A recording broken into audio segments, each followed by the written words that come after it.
लोक में 4 महीने के लिए जाते हैं, जिसको कहते हैं कि देवता सो गए।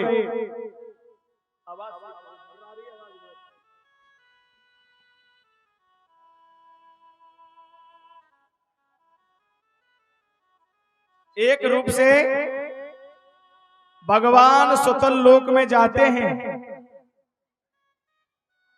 और 4 महीने के लिए कहते हैं कि देवता सो गए हैं।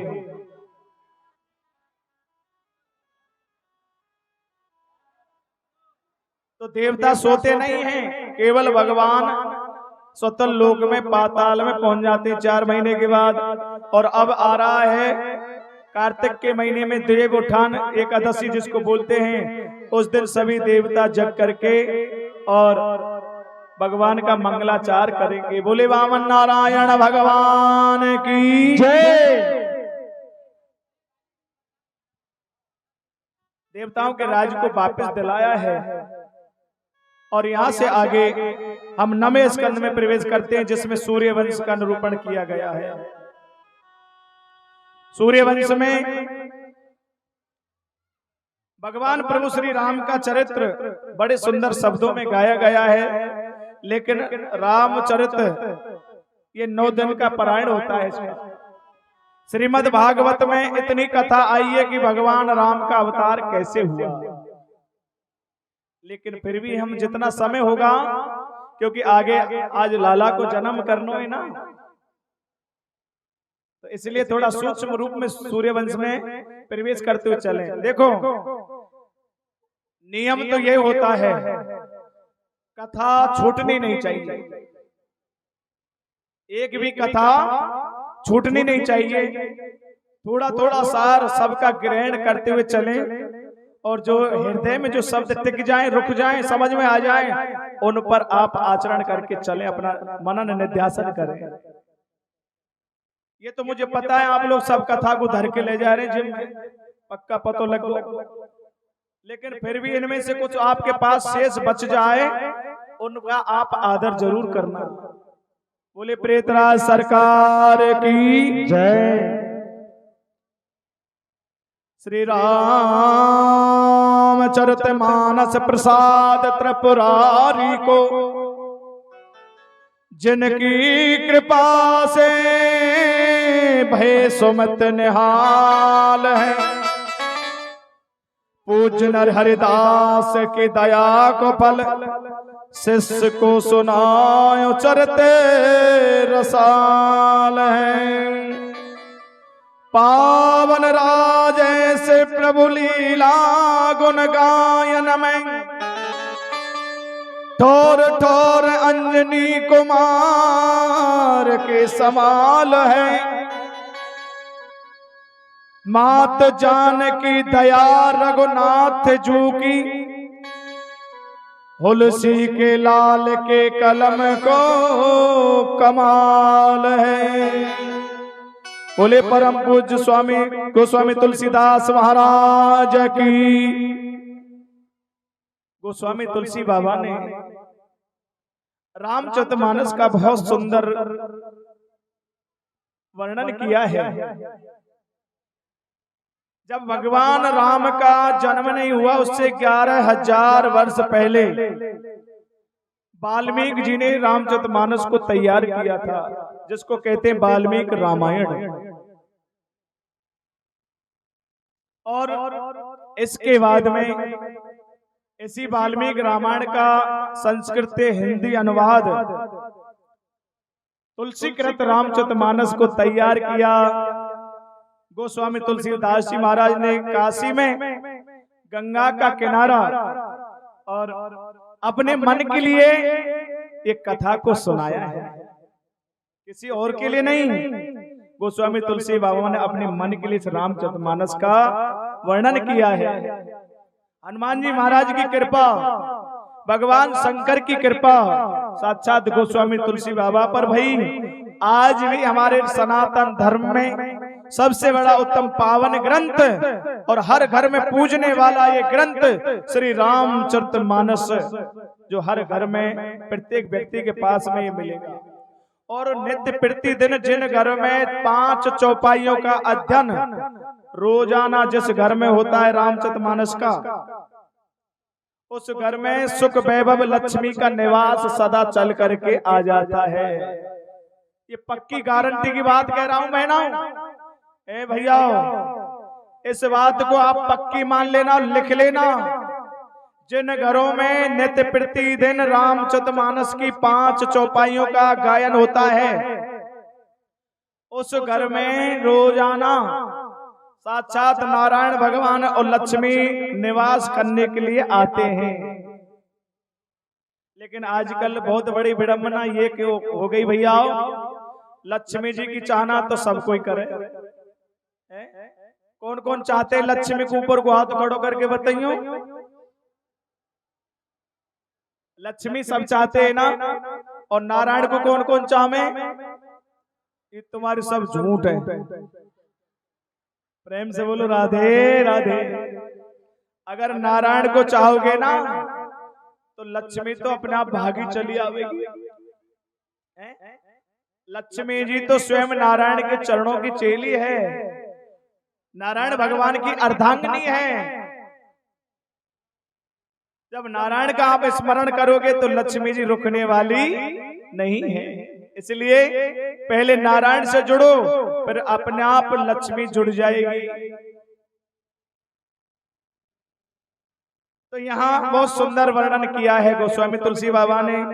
ब्रह्मा के पुत्र मरीच हुए, मरीच के पुत्र कश्यप हुए, कश्यप के पुत्र सूर्य हुए, इनको वैवस्वमान कहा गया है।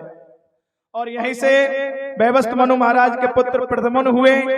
और ये प्रद्युम्न एक बार शिव जी के आश्रम में कोई कारणवश पहुंच गए थे, इनसे थोड़ा अपराध हुआ, ये स्त्री बन गई। तो स्त्री बनने से क्या है, इन्होंने लज्जा और भय की वजह से अपने शरीर का परित्याग कर दिया। वैवस्वत मनु महाराज को बहुत बड़ी चिंता हुई और इन्हीं के यहाँ एक पुत्र का जन्म हुआ जिसका नाम रखा सरियाती, और एक पुत्री हुई जिस पुत्री का नाम है सुकन्या। ये वंश आगे बढ़ा। सरियाती महाराज सुकन्या को साथ लेकर के सिंदूर जंगल में गए हैं और चमन ऋषि तपस्या कर रहे थे। दीमक लग चुकी थी, चमन ऋषि पर आंख दिखाई दे रही हैं। सुकन्या ने चमन ऋषि के नेत्रों को फोड़ दिया। आगे क्या हुआ, राजा ने श्राप और डर भय की वजह से उसी चमन ऋषि को और सुकन्या का पाणिक संस्कार किया। अश्विनी कुमारों की कृपा से चमन ऋषि के नेत्रों की ज्योति वापस मिल गई और ये सूर्य वंश आगे बढ़ा। इसी सूर्य वंश में नवक हुए, नवक के नाभाग हुए, नाभाग के अमरीश राजा हुए। अमरीश राजा बहुत धर्मार्थ में राजा हैं। एक बार उन्होंने एकादशी का व्रत किया था और कभी कभी द्वादशी में त्रयोदशी लग जाती है, तो ब्राह्मणों ने कह दिया महाराज व्रत का थोड़ा पारायण कर लो और त्रयोदशी लग जाएगी तो व्रत का कोई फल आपको नहीं मिलेगा। तो क्या हुआ, दुर्वासा ऋषि को निमंत्रण दे रखा था, तो दुर्वासा जी उस समय संध्या बंदन के लिए गए थे। राजा तुलसी का दल और गंगा जल लेकर के आचमन करने वाले थे, उसी समय दुर्वासा जी आ गए और दुर्वासा क्रोध में कहने लगे, अच्छा बड़ा पाखंड रच रहा है, संत ब्राह्मणों को न्योता देकर के पहले आप आचमन कर रहे हो हमसे पहले। आज क्रोध में आकर के दुर्वासा ने जटा को नीचे पटका उखाड़ करके उसी जटा से राक्षसी को प्रकट किया, जिस राक्षसी का नाम है कृत्या को प्रकट किया। अब राजा को मारने के लिए दौड़ी और अमरीश राजा को बचाने के लिए भगवान का सुदर्शन चक्र आ गया। कृत्या राक्षसी को समाप्त किया और दुर्वासा के पीछे सुदर्शन चक्र लग गया। भागते भागते जा रहे हैं, 12 महीने तक भागे हैं दुर्वासा जी। भगवान शंकर से निवेदन किया, बचाओ, ये सुदर्शन चक्र पीछा नहीं छोड़ रहा है, बोल भाग यहाँ से, हमारे बस की बात नहीं है। ब्रह्मा ने मना कर दिया और नारायण भगवान के पास पहुंचे। नारायण ने कहा, जिस भक्त का तुमने अपमान किया है वही तुम्हें क्षमा कर सकते हैं। आज दुर्वासा जी 12 महीने के बाद घूमते घूमते और अमरीश राजा के पास आए। आज भी अमरीश राजा तुलसी का दल और गंगा जल लेकर के खड़े हैं। दुर्वासा ने निवेदन किया और जैसे क्षमा याचना मांगने लगे तो अम्बरीश राजा बड़े धर्मात्मी राजा हैं, संत ब्राह्मणों का सम्मान करते हैं और दुर्वासा जी को क्षमा किया, भोजन प्रसादी पवाई और दुर्वासा ऋषि ने उनको आशीर्वाद दिया है। ऐसे धर्मात्मी राजा, तेजस्वी राजा इसी वंश में हुए और इसी वंश में यवनाश राजा हुए हैं। देखो वंश तो दो है प्यारे, एक है चंद्रवंश और दूसरा है सूर्यवंश। दोनों की परंपरा अलग अलग है। चंद्रवंश में बिना लड़ाई झगड़े के कोई संतान नहीं, कोई विवाह नहीं हुआ। चंद्रवंश में बिना लड़ाई झगड़े के कोई विवाह नहीं हुआ, शादी विवाह संपन्न नहीं हुआ। और सूर्यवंश में बिना यज्ञ के कोई संतान नहीं हुई। ये दोनों वंशों की परंपरा रही है। यमनास महाराज ने यज्ञ किया और गलती से उन्होंने जो यज्ञ का आमंत्रण जल रहता है ना, वो जल को रात्रि में प्यास लगी तो पानी को पी गई। इससे क्या हुआ, यमनास राजा गर्भवती हो गई। अब तो लज्जा भय आने लगी। वशिष्ठ मुनि के पास पहुंचे हैं और वशिष्ठ मुनि ने क्या किया, यमनास राजा के पेट को फाड़ा, बच्चे को बाहर निकाला, इंद्र को बुला करके तर्जनी उंगली से दुग्धपान कराया और उसी बच्चे का नाम रखा मानधाता। यही मानधाता के पुत्र मुचकंद हुए और इन्हीं मुचकंद के द्वारा कालियवन राक्षस को द्वापुर में आकर के धौलपुर गुफा में समाप्त कराया। ऐसे धर्मात्मी राजा इस वंश में हुए और इसी वंश में त्रिशंकु हुए, त्रिशंकु के हरिश्चंद्र हुए, हरिश्चंद्र के रोहतास हुए और ये वंश आगे बढ़ा। विचित्र और बाहुक ये राजा हुए, बाहुक के और असमंजस हुए और एक राजा और हुए इसी वंश में जिसका नाम है सगर। रानियों में आपस में ईर्षा हो गई थी तो एक जो बाहुक राजा, इसकी दो रानियां हैं। एक रानी ने ईर्षा बस करके दूसरी रानी जो गर्भवती थी उसको जहर खिला दिया। तो उस बालक ने जब जन्म लिया तो जहर सहित जन्म हुआ। उस पुत्र का नाम रखा सगर। गर कहते हैं जहर को। और इन्हीं सगर के फिर 60,000 पुत्र हुए। एक बार सगर ने यज्ञ किया और इंद्र ने सोचा कि ये यज्ञ कर रहे हैं, हमारा राज्य वापस ये सगर छुड़ा लेगा। तो इंद्र ने क्या किया, घोड़े को चुरा करके कपिल ऋषि आश्रम पर जाकर के बांध दिया। अब घोड़ा लौट करके नहीं आया। सगर के 60,000 पुत्र इधर उधर खोजने लगे, कहीं नहीं मिला। अब पृथ्वी को खोजा और जमीन को जब खोदा तो 7 खंडों में पृथ्वी को बनाया, जिससे हमारे 7 द्वीप बने हैं।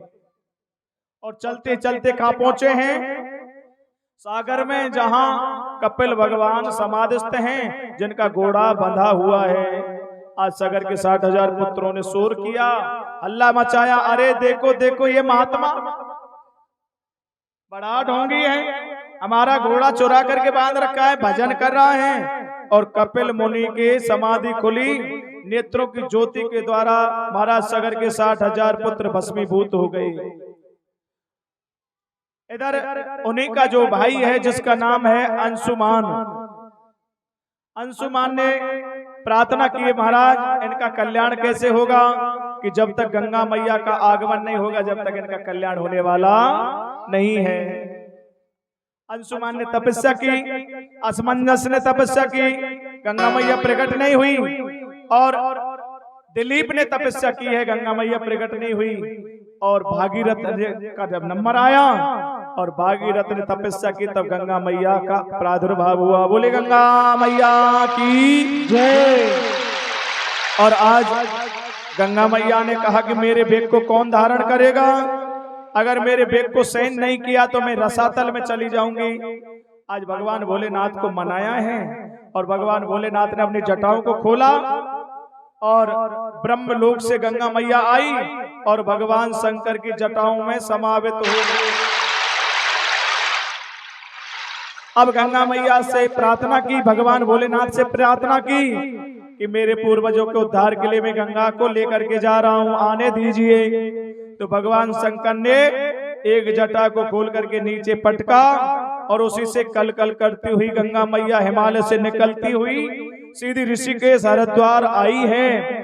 और हरिद्वार में जन्नू ऋषि तपस्या कर रहे हैं और डंडल कमंडल को बहा करके ले जाने लगी।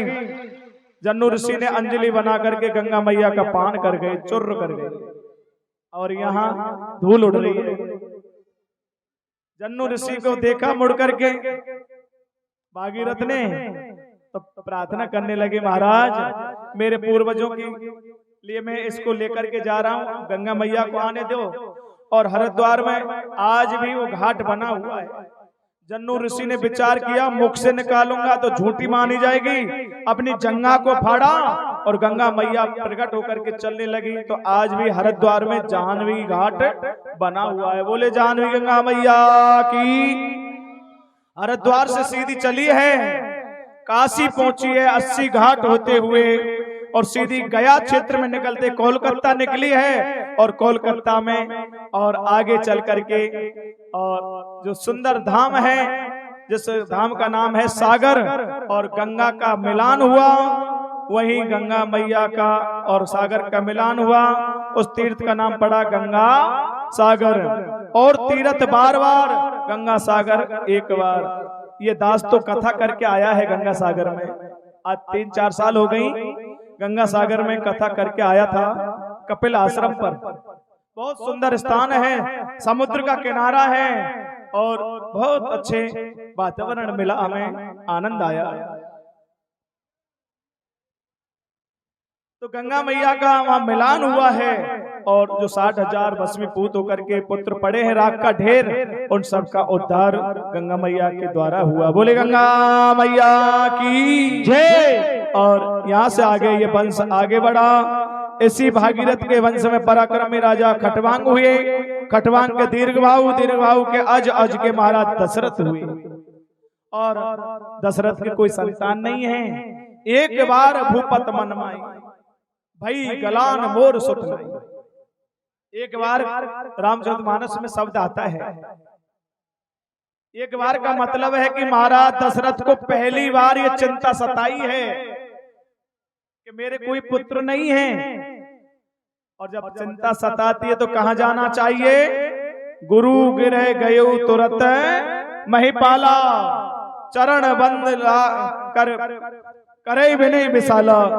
यानी गुरु की शरण में आकर के प्रणाम करके वंदन किया है और कहा, हे गुरुदेव ये राजगद्दी सोने जाने वाली है, अब आप मेरी प्रार्थना को स्वीकार करो। मेरा बुढ़ापा आने वाला है, मेरे कोई संतान नहीं है। तो गुरु जी ने आशीर्वाद दे दिया। धरे धीर मेरे राम, धरे धीर होए सुत चारे,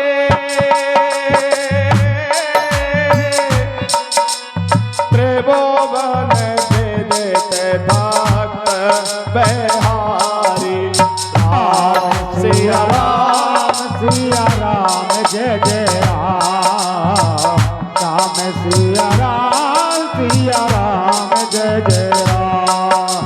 राजन तुम्हारे एक नहीं, दो नहीं, 4-4 पुत्रों की प्राप्ति होगी, लेकिन कब होगी?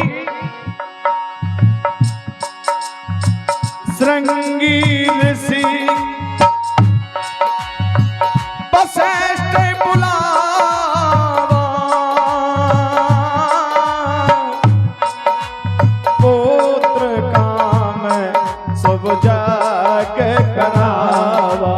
राम सिया राम जय जय राम, राम सिया राम जय जय राम। धर्यो धीर हुए सुतो चारी। एक नहीं 4 पुत्र होंगे। और कैसे होंगे? बोले त्रिभुवन विदित भक्त हारे, जो तीनों भवनों में, तीनों लोकों में उनका यश पाया जाएगा। लेकिन कब होंगे? श्रृंगी ऋषि को बुलाओ, उनके द्वारा पुत्रेष्टि यज्ञ कराओ। बोले महाराज वो गृहस्थियों के जाते नहीं। बोले ये काम मेरा है। तो श्रृंगी ऋषि वशिष्ठ बुलावा, पुत्र काम शुभ यज्ञ करावा। श्रृंगी ऋषि के द्वारा यज्ञ कराया गया, जिसमें से यहाँ खीर का कटोरा लेकर के अग्निदेव प्रकट हो गए। बोले यज्ञ नारायण भगवान की।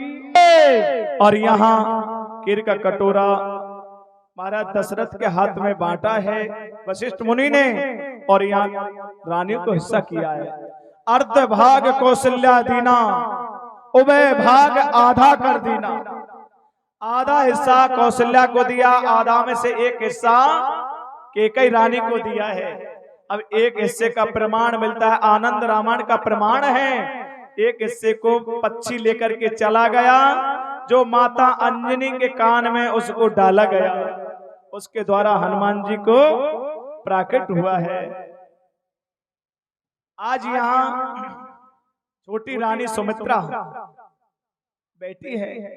दोनों रानियों ने अपने हिस्से में से हिस्सा किया और दो भाग बना करके छोटी रानी सुमित्रा को दिया है, और कहा अरे बहन हमारे एक एक पुत्र होंगे, तुम्हारे दो दो पुत्र होंगे।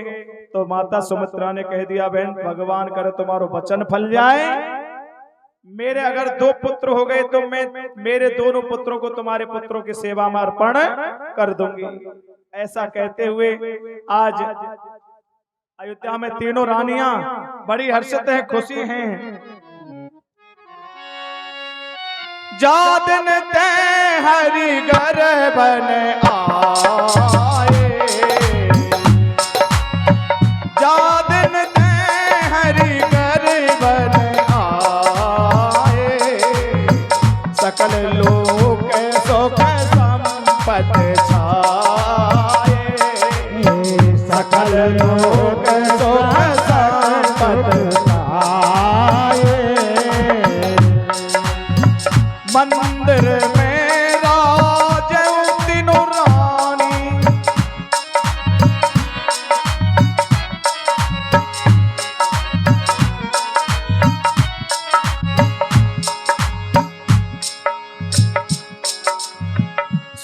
सोवासील तेज की खानी,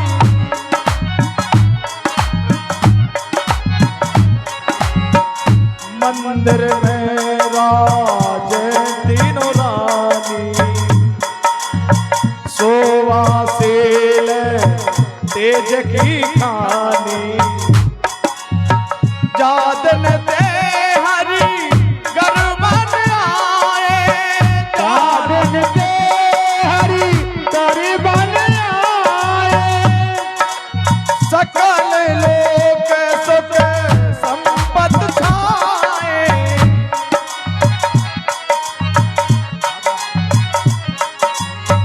सकल लोक सुख संपत्ति छाए। जादन ते हरि गर्भन आए। भगवान माता कौशल्या के जब गर्भ में आए हैं तो गर्भ को मंदिर बना दिया है यहाँ। जबकि गर्भ की निंदा होती है कि नहीं? हर प्रमाण में आप पढ़ोगे अरे भैया गर्भ में मत जाना, गर्भ नरक होता है? तो यहाँ तो आज सभी देवता उस गर्भ की वंदना कर रहे हैं। मंदिर में राजे तीनों रानी, सोवासील तेज की खानी, आज उस गर्भ को मंदिर बना दिया है। और धीरे धीरे समय निकला और आया परम पावन चैत का महीना, और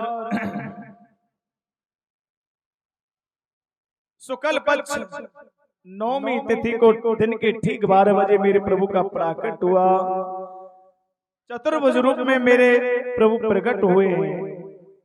बोले रामचंद्र भगवान की जय। अब चारों भुजाओं धारण करके सशक्र चक्रे सक्रीट कुंडलम सबीत वस्त्र शरीर से हे क्षणम सहार वक्षस्थल कौस्तम श्रियम नमामि विष्णु शीर्षा चतुर्भुजम। भगवान के एक हाथ में शंख त्रिशूल चक्र धनुष लेकर के प्रकट हुए और मैया कौशल्या ने कही, चोरे तू कौन है? अरे मैया तुम भूल गई, आपको मैंने वरदान दिया था, आप शत्रुपा के रूप में थी उस समय और मैं आपको वचन देकर के आया था, आपने मुझको मांगा था। तो बेटा ये बताइयो, मैंने तुझको पुत्र के रूप में मांगो कि पिताजी के रूप में? अरे जब बालक होमे तो तेरे बड़े होमे का। और देखियो जे कहा है 4-4 हाथ। लाला जब पुत्र बनना चाहते हो तो छोटे बन जाओ, छोटे बन गए मेरे को। और बोले जब बालक 4-4 हाथ नहीं होते हैं तो प्रभु ने 2 हाथ अंतर्ध्यान किए हैं और कहा कि जब बालक होता है तो पहले पैदा होते के में रोता है। माता पुन बोले सो मत डोले तज उतात यह रूपा। भगवान ये रूप का त्याग करो, पहले जो मैंने मांगो वो बन जाओ। मैंने कहा मांगो कि बालक के रूप में आप मेरे यहाँ आंगन में खेलना, आप बाबा बन के आगे, पिताजी बन के आगे पहले ही। तो जैसे जैसे भगवान से माता ने कहा, माता पुन बोली सो मत डोली तज उतात ये रूपा। और क्या करो कि जैस सुलीला अति प्रिय शीला ये सुख परम अनूपा। सुन बचन सुजाना। बालक जब पैदा हो जाए तो क्या करे? रोदन ठाना ओए बालक सुरभूपा। आज जैसे जैसे मैया ने कहा ऐसे मेरे प्रभु बन गए। और यहाँ आवाज लगाई गई, महाराज दशरथ के लिए आवाज लगाई, महाराज बधाई हो, बधाई हो बधाई। माता कौशल्या के यहाँ बालक ने जन्म लिया है। और दूसरी तरफ से आवाज आ रही है, कहा महाराज बधाई हो, छोटी रानी के भी पुत्र हुआ है। तीसरी तरफ से आवाज आई, महाराज बधाई हो, छोटी रानी के भी पुत्र हुआ है। बोले एक नहीं 2-2 हुए हैं। आज जिस अयोध्या में एक पुत्र के लिए महाराज दशरथ रो रहे थे, आज यहाँ ज्ञान स्वरूप और वैराग्य स्वरूप और भक्ति स्वरूप 4-4 पुत्रों की प्राप्ति हुई है। और पूरी अयोध्या आज ब्रह्मानंद में बदल गई है। महाराज दशरथ सबको दान लुटा रहे हैं और सभी देवता स्तुति गा रहे हैं। तो आइए हम भी थोड़ी स्तुति गा करके फिर कथा को आगे बढ़ाते हैं। भय प्रगट कृपाला दीन दयाला कौशल्या हितकारी हर सत महतारी मन मनहार अद्भुत रूप विचार लोचन अवरामा तन मन श्यामा निज आयुध बुध चार तूषण बनवाला नयन साला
पद पावे के न परे मजदूबा। विप्रधेन सुर संत हिते लीन मनुज अवतार। निज इच्छा निर्मत तनो माया गुण गोपाल। बोले राघवेंद्र सरकार की जय हो। श्री अयोध्या धाम की जय हो। सरयू महारानी की जय हो। श्री हनुमानगढ़ी की जय हो। जय जय श्री राधे श्याम ने की जय। आज पूरी अयोध्या में आनंद की लहर आ गई है। चार चार पुत्रों की खुशी। महाराज दशरथ दान लुटारे जितने भी याचक आ रहे हैं, ले जाने वाले को पता नहीं हम कितना ले जाए। और जो नारियां हैं वो सहज श्रृंगार करते हुए और भगवान के आंगन में बधाई देने के ताई आई है। ओ राजा दशरथ जी के द्वार बधाई बाज रहे। राजा दशरथ जी के द्वार बधाई बाज रहे।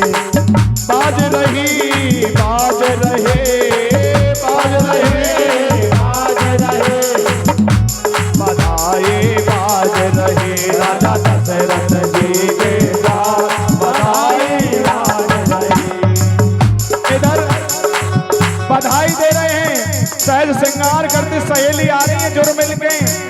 और एक तरफ से भगवान भोलेनाथ काग वसंत जी को साथ लेकर के आ गए हैं और वो भी एक कोने में बैठ करके गा रहे हैं।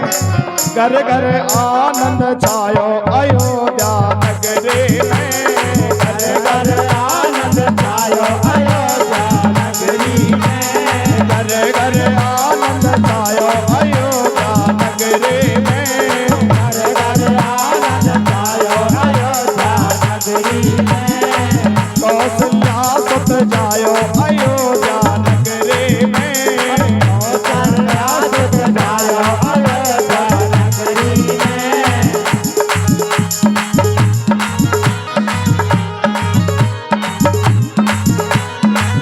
बेदौजा को पार न पावे।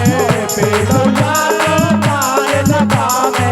बेदौजा को पार न पावे। बेदौजा को पार न पावे। तो धावन आयो अयोध्या नगरी में। तो धावन आयो अयोध्या नगरी में।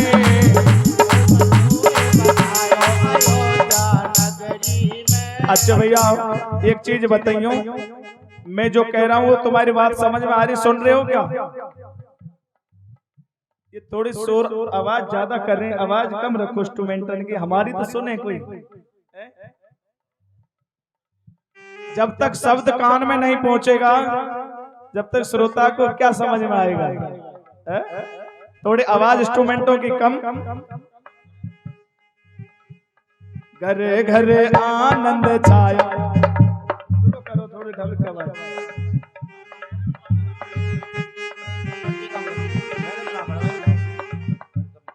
घरे घरे आनंद छायो अयोध्या नगरी में। घरे घरे आनंद छायो अयोध्या नगरी में। और जब तुम्हारे छोरा को जन्म हो, जब तुम ऐसे मनाओ। अरे बहना आजकल तो सबसे ज्यादा त्योहार यही चल रहा है, happy birthday to you. Mobile खोलते हैं तो खोलते के में हैप्पी बर्थडे आवे। और हम भी तो आज त्रिलोकी नाथ का हैप्पी बर्थडे मना रहे हैं और तुम लोग हाथ पे हाथ धर के बैठे ऐसे मनाओ कर हैप्पी बर्थडे टू यू। अरे ऊपर को हाथ करते हुए, हाथों को खोले पूरे पूरे। भगवान ने हाथ दिए हुए तो कैसे चलना है?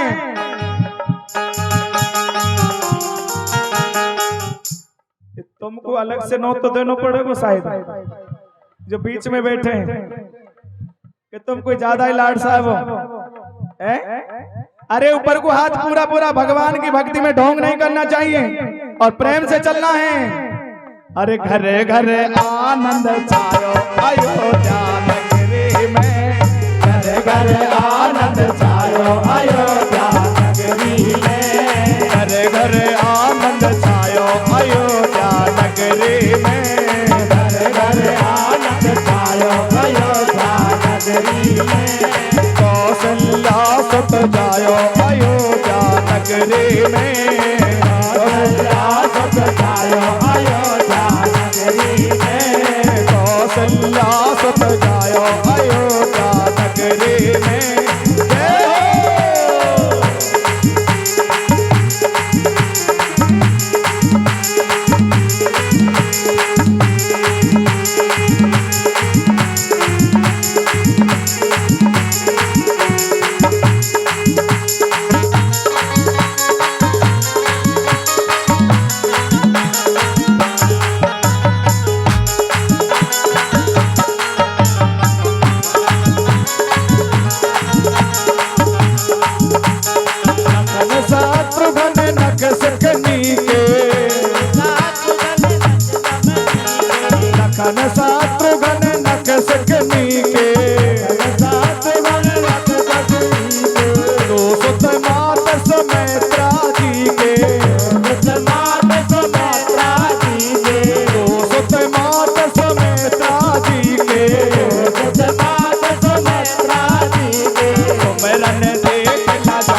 सुतमात सुमित्रा जी के, सुतमात सुमित्रा जी के, लखन शत्रुघ्न नख सिखनी के, शत्रुघ्न नख सिखनी के, और सुमरन देख ला जायो अयोध्या नगरी में, सुमरन देख ला जायो अयोध्या नगरी में, घर घर आनंद छायो अयोध्या नगरी में, घर घर आनंद छायो अयोध्या नगरी में।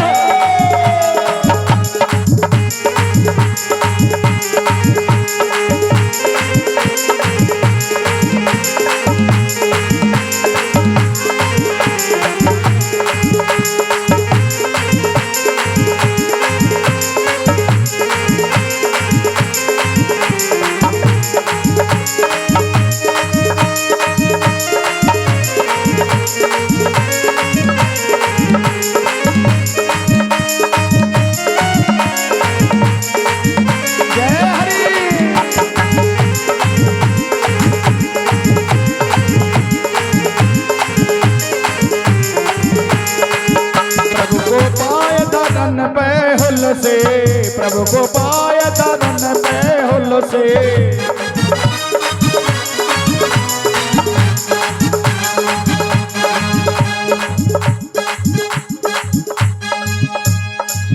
प्रभु को पाया धरन पे हुल से, प्रभु को पाया धरन पे हुल से, जन राजेश के बाबा तुल से, राजेश के बाबा तुल से,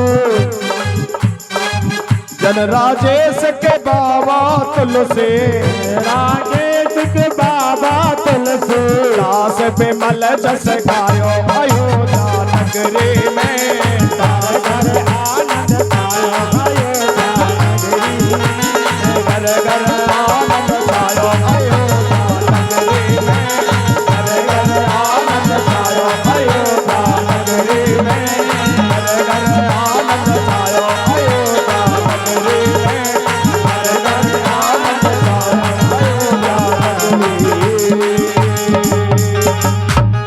बोले रामचंद्र भगवान की जय। आज यहाँ चार